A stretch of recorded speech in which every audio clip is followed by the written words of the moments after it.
꿈같은 이 장이 호산학교의 가족 수련회가 마치게 됐고 마지막 주일 예배까지 드리게 됐습니다. 저를 초대해 주셔서 감사합니다. 은혜 많이 받았습니다. 오늘 말씀이 위대한 마라토너의 길.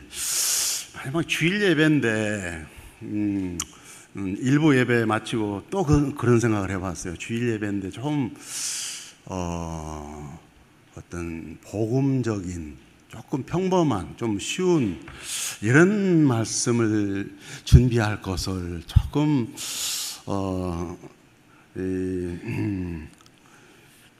어렵다 할까, 그러지 않을까 하는 생각을 했는데, 그러나 젊은이들이 많기 때문에 마라토너 말만 들어도 좋잖아요. 그렇잖아요. 스포츠 다 좋아하시죠. 제가 어저께 오늘 예배 마치고서 운동회가 경기가 있다고 말씀을 듣고서 아유 기뻤어요. 아유 참 좋겠다. 나도 좀 참여하고 하면 좋겠다. 교재 중에서 스포츠 교재 같은 또 교재가 없잖아요. 스포츠 영웅들이 많습니다. 손흥민 좋아하시죠? 손흥민 경기 때문에 아주 유혹을 많이 받아요. 그거 새벽 1시에 하거든요. 그럼 새벽 기도가 손흥민 인상도 좋아요. 어떻게 웃기를 잘하는지. 지난 그 월드컵 독일과 경기 때 세상에 독일을 이겼잖아요. 마지막 혼자 그냥 그 질주에 가서 골을 넣었을 때, 와. 오늘 누구지요? 유현진이 무슨 날인지 아시죠? 13승에 도전하는 날이라고. 지금 경기를 어떻게 됐나 모르겠네. 들었어요. 13승에 도전해서 이기면은 영사이 상 받게 된다고. 싸이영. 죄송합니다. 싸이영 상을 받게. 아시아에서 처음이라고 그렇죠. LA 가면 난립니다. 유현진 때문에. 그 손흥민이 한번 LA에 왔는데 사람 교포들을 난립니다. 다 모여서 그냥 사인 받느라고. 이런 우리 삶은 나게 하는 분들이 있습니다. 그런데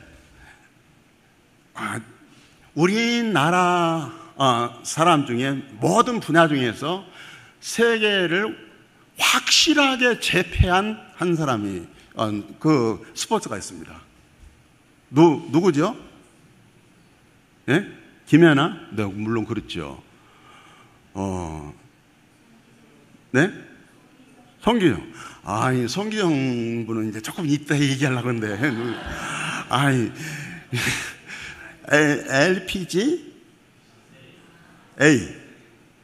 그 젊은 여성 골퍼들. 이건 세계를 완전히 제패했잖아요. 10위권 중에서 LPGA 그 선수들, 세계적인 선수들 10위권 중에서 그 5명 이상이 한국 사람이란 거 아세요? 그 역사가 어떻게 시작됐어요? 그분들을 가리켜서 박세리 키스라고 하잖아요. 박인비를 비롯해서 그 모든 사람들이 박세리 때문에 영향받아가지고 골프 배우기 시작해가지고 지금은 골프가 우리나라의 국위를 엄청 선양하고 있는, 아주 생각만 해도 기분이 좋고, 지금 지난번 트럼프 왔을 때도 박세리 그 선수 청와대 초청받았더라고요. 하여튼 참 기분 좋은 일입니다. 근데 그 지난번 1997년에 IMF가 났잖아요. 그 IMF 때 잊을 수 없는 감동적인 장면이 2개가 있었어요. 하나는 금모으기. 멋있잖아요. 우리 국민들의 정말 한국 사람이 이런 사람들이란 걸 전 세계에 보여준, 그 나라가 어려움 당하니까 장무 속에 있는 반지, 뭐 숟가락, 뭐 온갖 게 다 나와서 그래서 IMF 극복했잖아요. 아우, 자부심 같습니다. 또 박세리, 저는 그때까지 골프를 잘 몰랐어요. 박세리 그 LPGA 첫 우승을 할 때 그 공이 뭡니까? 연못에 빠졌잖아요. 잠깐 이 생각을 하더니 신을 벗습니다. 양말을 벗습니다. 들어갑니다. 쳐냅니다. 그래가지고 이겼잖아요. 그때 그 양말을 벗을 때 나오던 하얀 발, 이게 잊혀지지가 않아요. 일생 동안 잊혀지지가 않아요. 그게 하나의 뭐라고 그럴까, 생수 근원은 아니고 하여튼 그런 광화문에 그 사진이 크게 걸려 있었어요. IMF를 극복하는데 굉장히 힘을 줬었어요.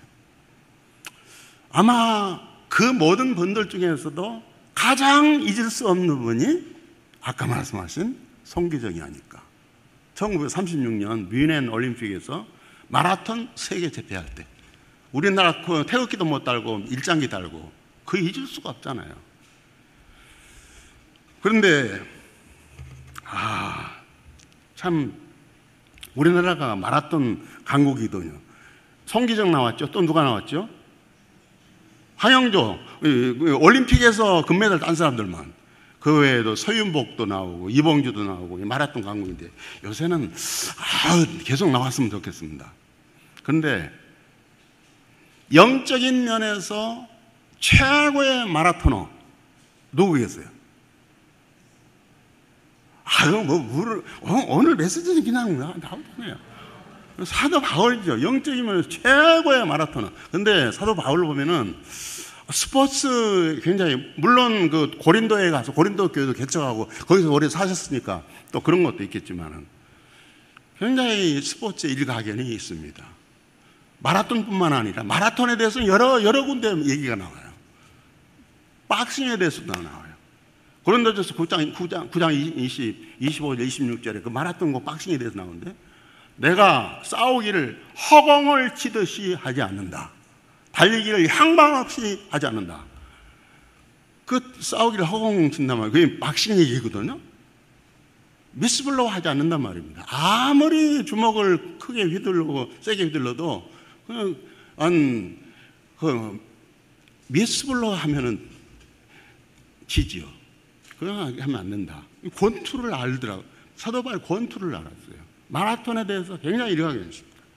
그래서 사도 바울은 아마 그런 사역에서도 영적인 면에서도 그게 적용을 그렇게 할 수 있었지 않을까. 오늘 말씀이 그런 말씀이거든요. 오늘 말씀은 사도 바울이 에베소 교회 장로님들에게, 에베소 교회가 사도 바울이 3년 동안 아주 눈물로 해서 개척한 그 교회 아닙니까?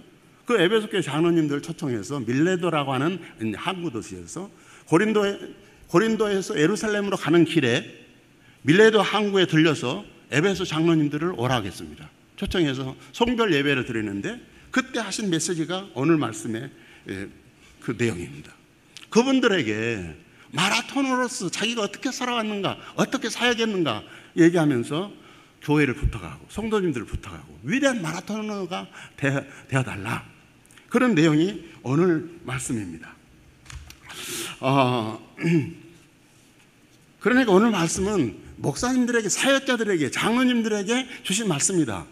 하는 이제 그런 생각이 들죠. 그러나 사실은 평신도들에게도 동일한 말씀을 고린도전서 9장 24절에 보면은 24, 25절로 보면은 평신도들에게, 고린도 성도들에게 똑같은 얘기를 합니다. 운동장에서 다름질하는 사람이 많을지라도 상 얻는 사람은 하나뿐이지 않느냐. 너희도 어떻게 하라? 얻기 위해서 이렇게 다름질하라. 무릇 이기기를 다투는 자마다 모든 일에 절제하나니 저희는 썩을 멸류관을 얻고자 하되 우리는 썩지 아니할 것을 얻고자 하노라. 세상의 마라토너들도 이기기 위해서 이렇게 하는데 우리 영적인 마라토너들을 이렇게 해야 되느냐. 고린도 성도님들에게 하신 말씀입니다. 그래서 모든 성도들은 마라토너다. 인생 자체가 마라톤이죠. 인생 자체가 마라톤이고 인생을 산다는 자체가 마라토너가 되는 거고, 거기서 성도들은 영적인 마라토너들이고 주님의 사역자들 말할 것도 없고, 그런 점에서 이 말씀은 위대한 마라토너가 되는 길은 우리에게 필요한 좋은, 꼭 들려주시고 싶은, 사도 바울에게 우리에게 전해주시고 싶은 이런 말씀이 아니겠는가. 위대한 마라토너가 됩시다. 설교 끝.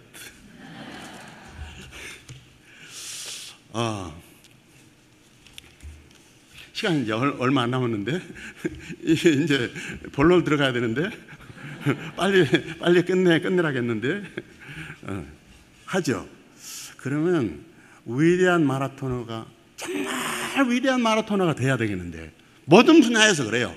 학생은 학교 공부에 있어서, 직장인은 각 직장에 있어서, 영적인 면에 있어서 위대한 마라토너가 되겠는데, 가장 위대한 마라토너였던 사도 바울이 뭐라고 고백하는가, 어떻게 해서 자기가 그렇게 됐다고 고백하는가, 잠깐 배우고 그런 은혜를 덧입었으면 좋겠어요. 첫째로 뭐라고 합니까? 자기는 소명의식이 있었다, 이런 얘기를 합니다. 24절에 내가 달려갈 길 곧과 주 예수께 받은 사명, 곧 하나님의 은혜의 복음을 전하는 일. 주 예수께 받은 사명이라고 그래요.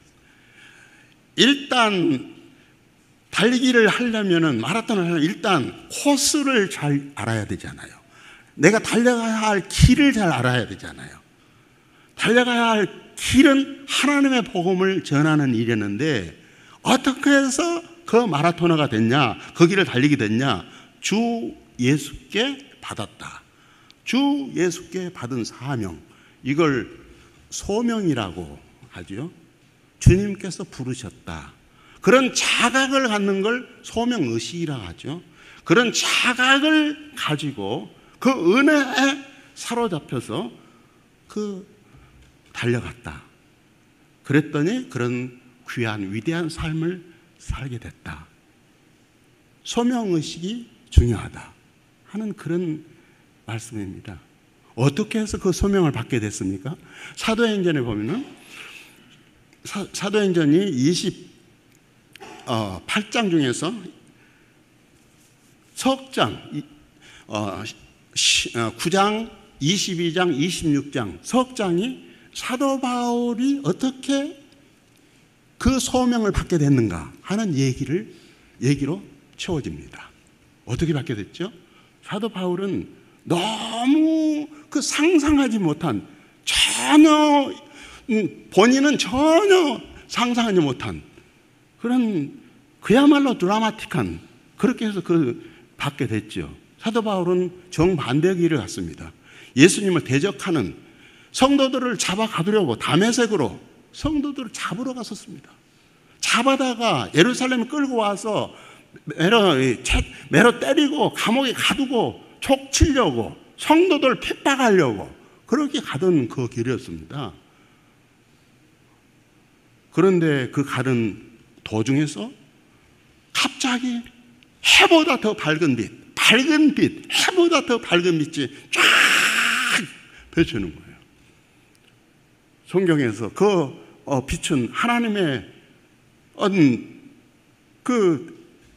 나타나심을 말해주잖아요. 사도 바울이 하나님이 임재하셨구나, 엎드려집니다. 그때 주님께서 말씀하십니다. 사울아, 사울아, 네가 어찌하여 나를 핍박하느냐? 바울이 깜짝 놀라서, 주여 누구시니까? 나는 네가 핍박하는 나사렛 예수라. 너 얼마나 놀랬겠어요. 자기가 핍박하던, 잡아 죽이려고 하던 그 예수님의 제자들, 그 예수님이 하나님이시라니. 주여, 내가 무엇을 하리까? 두 마디 질문이 사도 바울의 첫 번 기도였습니다. 일생 동안을 끌고 갔던 기도였습니다. 주여 누시니까 날마다. 그래서 예수님을 아는 데서 깊어지게 되고 그 다음에 그러면 제가 무엇을 해야 되겠습니까? 그래서 소명을 받게 되고 한 이 소명의식을 갖게 되고, 그때 주님께서 아나니아를 내게 보내줄게. 아나니아를 찾아가셨습니다. 아나니아 성도들, 직가라고 하는 거를 아나니아에 가서 주님께 말씀하십니다. 바울을 찾아가라. 지금 금식기도 하고 있다. 바울이 3일 동안 금식기도 하고 있었습니다. 얼마나 애통하겠어요. 기가 막히죠. 눈물 콧물 흘리면서 애통하면서, 주님, 당신 하나님이신데 내가 하나님 섬긴다고 당신 이렇게 핍박하고 죽이려고, 이런 원수입니다. 이런 원수를 주님께서 만나주시다니, 받아주시다니, 3일 동안을 금식기도 눈물 콧물 다 흘리고 하고 있는데, 아나니아를 보냅니다. 아나니아가 안 됩니다. 그 무서운 사람 나 못 갑니다. 아나니아를 책망하시면서 사도 바울이 지금 금식기도 중이다. 이는 내가 이방인과 임금들과 이스라엘 백성을 위해서 택한 나의 그릇이라. 이방인과 임금들과 이스라엘 백성에게 내 이름을 전하게 하려고 택한 나의 그릇이다. 가서 그의 눈을 떠줘라. 아나니아가 찾아가서 그의 눈을, 사도 바울의 눈을 떠주시고 세례를 주고, 그렇게 해서 바울이 탄생을. 바울이 기가 막히죠. 이 은혜가 일생 동안 잊지를 못했습니다. 고린도전서 15장에 보면 그런 고백을 합니다. 부활하신 주님께서 게바에게 나타나셨다. 12제자에게 나타나셨다. 500의 형제 일제에 나타나셨다. 야곱에게 나타나셨다. 그리고 맨 마지막에 만삭되지 못하는 자 같은 내게도 나타나셨는데 나는 사도라 칭함을 받기에 감당치 못할 자로라. 주님의 교회를 펴박하기 때문에 나는 사도가 될 수 없는 그런 자인데, 그런데 내가 나된 것은 오직 하나님의 은혜로 된 것입니다. 이 은혜가 헛되지 아니하여 내가 모든 사도보다 더 많이 수고했으나 이것도 하나님의 은혜라. 그래서 바울이 된 거죠. 자기 같은 이 죄인을 주님께서 찾아오셔서 용서해 주실 뿐만 아니라 불러주셔서 이 귀한 사명을 맡겨주셔서 살게 해주신 그 은혜의 소명, 그 소명의식, 일생 동안 그 사도 바울을 이끌고 가서 그런 위대한 삶을 살게 되었던 그런 말씀, 소명의식이라고 하는 것이 얼마나 중요한지.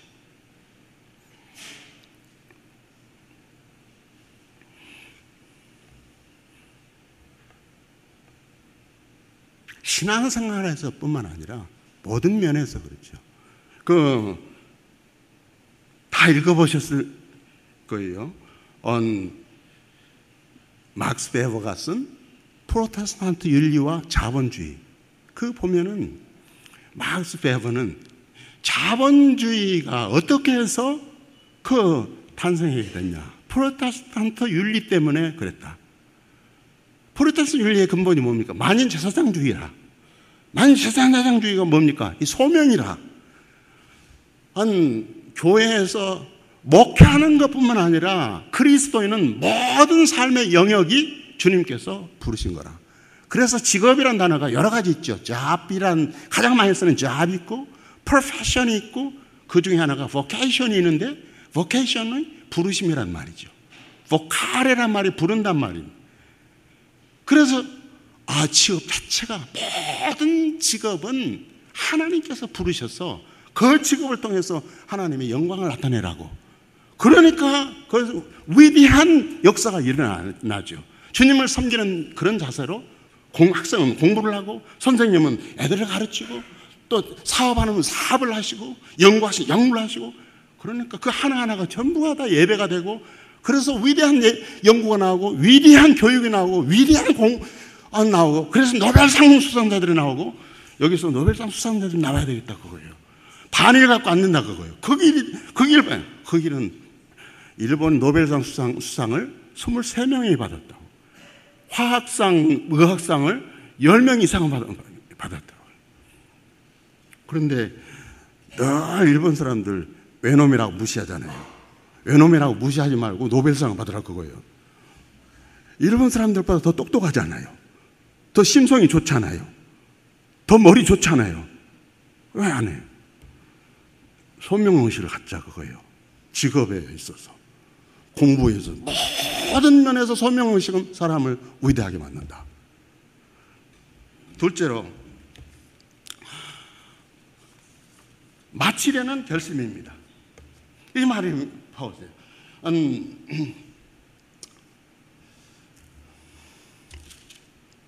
내가 달려갈 길과 주 예수께 받은 사명 곧 하나님의 은혜의 복음 증거하는 일을 뭐라 했습니까?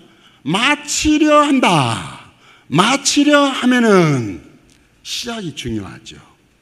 시작이 반이다. 영어 속담도 똑같죠. 뭐라 하죠? 학생들 많으니까 영어 속담은 뭐라 하죠? 시작이 반이다. 응?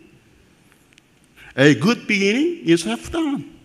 Good beginning. 시작해놓으면 절반 끝난 거다. 시작이 반이다면 똑같잖아요. 시작이 중요하죠. 일단 시작하는 게 중요하죠. 그리고 과정도 중요하죠. 그러나 아무리 시작해도 과정해도 마치지 못하면 그게 뭐가? 특히 인생은 마라톤이잖아요. 인생은 마라톤. 신앙은 마라톤이에요. 그 마라톤에서 중요한 것은 끝까지 달리는 거지. 아무리 잘 달려도 가다가 중지하면 그거에 안위감만 못하리라. 요새는 그게 바뀌었더라고요. 가다가 중지해도 가는 게 낫다. 근데 꼬리는 못하면은 상이 없잖아요. 끝까지 맞아야 돼요. 근데 마라톤을 해보면은 거의 운동하신 분들 많으니까 알 거예요. 중간에 조금 가다가 정말 그만두고 싶은 그런 지점이 꼭 있어요. 정말 힘든 그런 일이 있어요. 그걸 극복해내고 끝까지 마치려고 하는 그런 결심. 수많은 중간에 시험이 있고 유혹이 있고 시련이 있고 하지만은 그 극복해내고 끝까지 마치려고 하는 그런 결심. 그래서 마침내 마쳤어요. 사도 바울은. 그 고백을 어디서 해요? 디모데후서 4장 7절에 내가 나의 선한 싸움 다 싸우고 달려갈 길을 다 마치고 믿음을 지켰으니 이제후로는 의의 면류관이 예비되었다. 그리고 곧 의로우신 재판관께서 나를 위해서 준비해 놓으신 것이다. 달리기를 다 마치고 테이프 딱 끊고 이제 면류관을 받으려고 하는 사도 바울. 멋있잖아요? 그렇게 돼야 되겠잖아요? 그런데 그 말씀 가운데 그걸 선한 싸움이라고 그랬어요. 아하, 신앙생활은 싸움이구나. 주님 섬기는 것은 싸움이구나. 가장 무서운 싸움이 뭐예요? 자기와의 싸움. 중간에 그만두고 싶은 힘들어하는 자기 자신과의 싸움이죠. 사단과의 싸움이죠. 근데 그 싸움을 다 이기고 달려길 끝까지 마치고 그렇게 할 수 있는 비결이 뭐냐? 내가 믿음을 지켰으니. 제가 왜 놀랐어요. 사도 바울같이 위대한 사람이 그분이 하신 일이 쓴 성경이 얼마나 많고 하신 일이 얼마나 많은데 그런 일 다 얘기하지 않고 믿음 지킨 것을 감사를 하더라고. 아이, 놀랐어요. 그래서 그 모든 선한 싸움을 싸워낼 수 있는, 끝까지 싸울 수 있는 게 믿음 지킨 거고, 그 달려갈 게 끝까지 포기하고 갈 수 있는 게 믿음 지킨 거고, 믿음 지키는 것이 참 위대한 것이구나. 이제 달리기 시작했잖아요. 잘 달리시기 바랍니다. 끝까지 달려서 마치시기 바랍니다. 마치시기까지 어떻게 그러면 달려야 되겠습니까? 일사각오입니다. 너무 어려운 말, 너무 힘든 말이죠. 일사각오. 목숨 던져라 이거예요. 사도 바울은 뭐라 했습니까? 내 일을 마치려 하면은 내 목숨도 조금도 귀한 것으로 여기지 아니하노라. 그 다음 장에 보면은, 그 다음 장 21장 13절에 보면은 바울이 대답하되 여러분이 어찌하여 울어 내 마음을 상하게 하느냐. 나는 주 예수의 이름을 위하여 결박받을 뿐만 아니라 예루살렘에서 죽을 것도 뭐 했다? 각오하였노라. 그래서 일사각오입니다. 이거 빌립보 가이사랴에서 한 얘기거든요.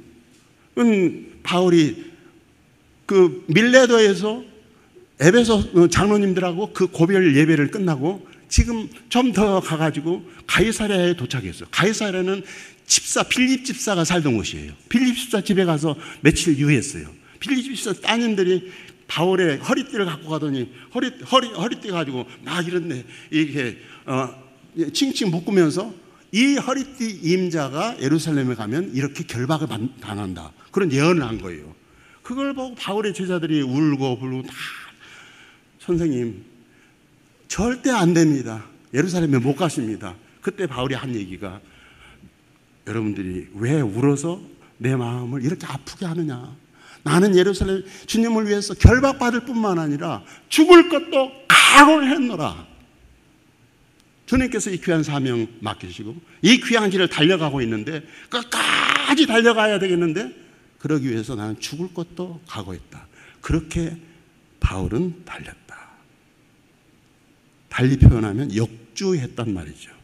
신앙 중에 큰 오해 중에 하나가 믿음은 은혜로 다 되는 것이니까 주님께서 나를 사랑해 은혜로 다 되는 것이니까 하고 그냥 아무렇게나 살 수 있는 그건 신앙이 아니죠. 성경 어디에서도 그게 없어요. 물론 주님의 은혜로 나를 부르셨고 은혜로 내가 구원을 받게 되고 믿음으로 하게 되죠.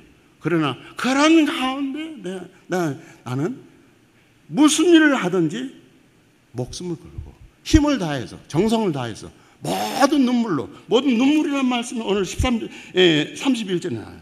내가 밤낮 쉬지 않고 눈물로 각 사람을 훈계하던 것을 기억해 주십시오. 바울은 한 사람 한 사람 눈물로 섬겼고 정성을 다해서 힘을 다해서 섬겼고 목숨을 다해서 섬겼고 그래서 위대한 마라토너가 될 수 있었다. 주님의 은혜 안에서 그렇게 한 것이죠. 그렇지 않겠어요?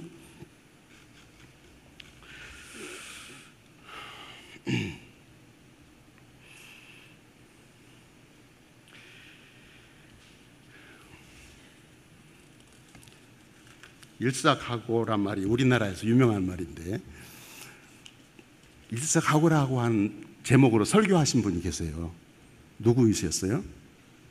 주기철 목사님이 순교하러 들어가시면서 자기 늙으신 어머님 부탁하면서 일사각오란 설교를 하시고 나는 주님을 위해서 죽을 각오하고 들어가니까 내 어머니 부탁한다 했던 그래서 주기철 목사님이 나왔죠.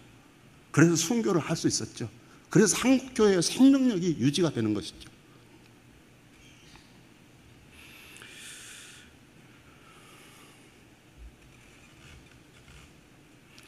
죽읍시다.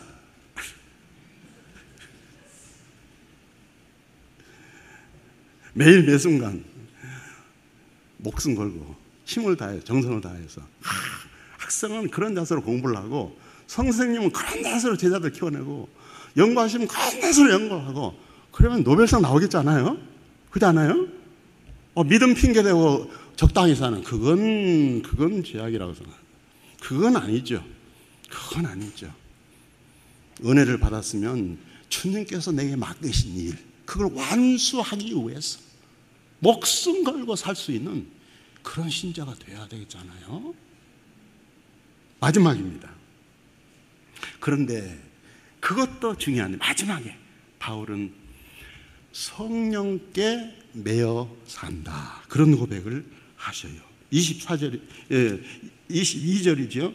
보라 이제 나는 성령에 매여 예루살렘으로 가는데 지금 바울이 예루살렘으로 가는 길입니다. 3차 선교여행 다 마치고 고린도에서 3개월 동안 있으면서 로마서 쓰고 로마로 가고자 하는 소망이 불타고 있는데 그 길은 열리지 않고 모아놓은 헌금을 가지고 이제 예루살렘에 가서 전달해주고 로마로 가고자 예루살렘으로 갑니다. 그런데 모든 가는 곳마다 성령께서 증거하시기를 예루살렘에 가면은 너 큰일 난다. 환란이 기다리고 있다. 증거하는 거예요. 죽을지도 모른다. 그걸 알고도 바울은 예루살렘으로 갑니다. 왜냐? 성령에 매여서 간다. 성령께서 바울도 어찌할 수 없는 성령의 이끌림, 성령의 감동하심, 성령께서 그렇게 이끄시니까 예루살렘으로 간다. 성령에 매여서 살았던 바울. 여기에 바울의 진정한 그런 위대성 있었지 않은가. 바울이 누굽니까? 바울 같은 천재가 없죠. 역사상 바울 같은 천재가 없죠. 동서고금의 철학을 다 마스터한 그런 대학자죠. 그런 능력이 많으신 분이죠. 역사상 가장 많은 교회를 했죠. 가장 많은 성경을 썼고 그런 바울이죠. 그런 바울도 자기 힘으로 하지 않았다. 자기 능력으로 하지 않았다. 성령의 메인바 되어서 그 모든 길을 따라 쫓아갔고, 그래서 그는 철두철미 성령의 사람이었다. 바울의 생애를 보면 군데군데 그게 나타납니다. 16장에 바울이 처음에는 아시아 선교를 하려고 했어요. 그런데 성령께서 막으셨다. 예수의 영이 허락지 않았다. 그래서 몇 달 동안을 그걸 하지 못하고 헤매고 다닙니다. 그런데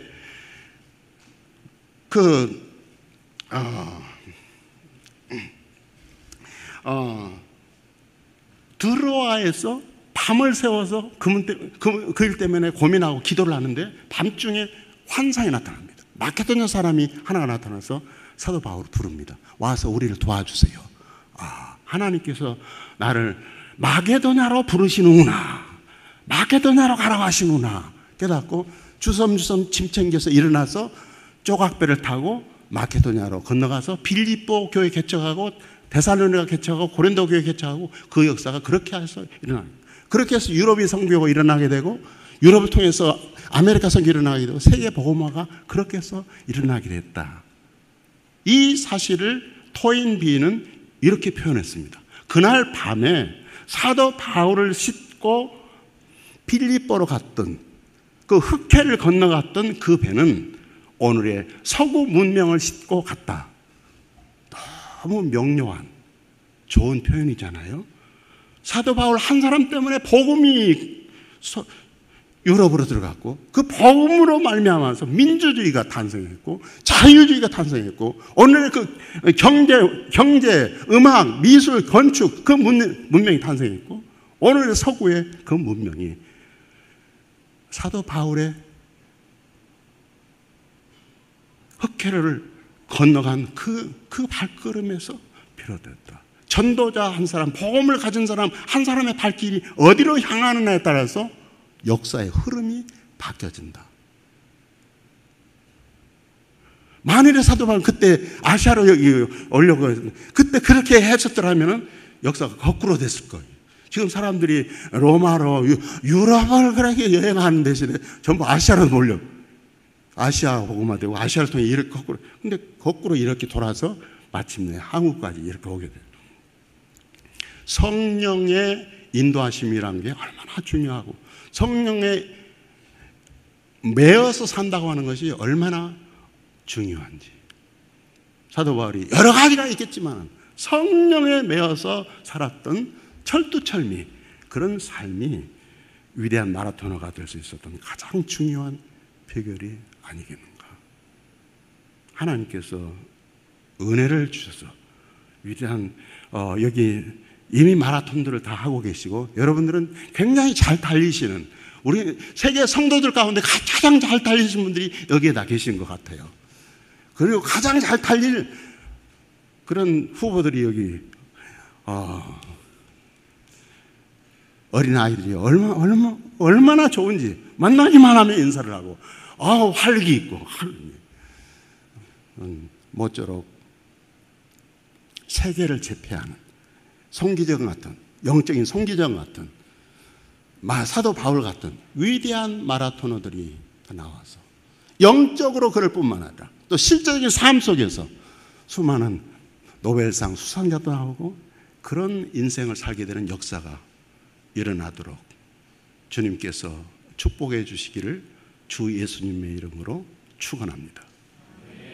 나의 달려갈 길과 주 예수께 받은 사명 곧 하나님의 은혜의 복음을 전하는 일을 마치려 하면은 내가 내 생명도 조금도 귀한 것으로 여기지 아니하노라. 사도 바울이 성령에 매여 주님 감사합니다. 지난 3, 4일 동안 가족 수련회를 이 아름다운 교회 허락하여 주시고 큰 은혜를 주셔서 감사하고, 이 은혜에 참여해서 은혜 받게 해주셔서 감사합니다. 주님, 마지막으로 이 주일에 사도 바울의 위대한 마라토너 선배 사도 바울을 통해서 위대한 마라토너가 되는 길을 그의 삶을 통해서 보여주셔서 감사합니다. 여기에 영적인 다름질을 잘 하시는 성도님들이 많이 계시고 그런 교회가 된 것을 감사합니다. 주님, 귀한 종들을 축복하여 주소서. 이제 달리고 있는 이 마라톤을 끝까지 완주할 수 있게 해주시되 역주할 수 있게 해주시고, 주님의 은혜로 성령의 인도하심을 받아서 주님의 뜻 가운데 주님의 은혜로 그렇게 하여서 위대한 마라토너의 인생을 살아내시게 하시고, 그런 역사가 일어나도록 수많은 위대한 영적인 손기정 사도 바울들이 탄생할 수 있도록 이 교회를 축복하여 주시옵소서. 주 예수님 이름 받들어 기도합니다. 아멘.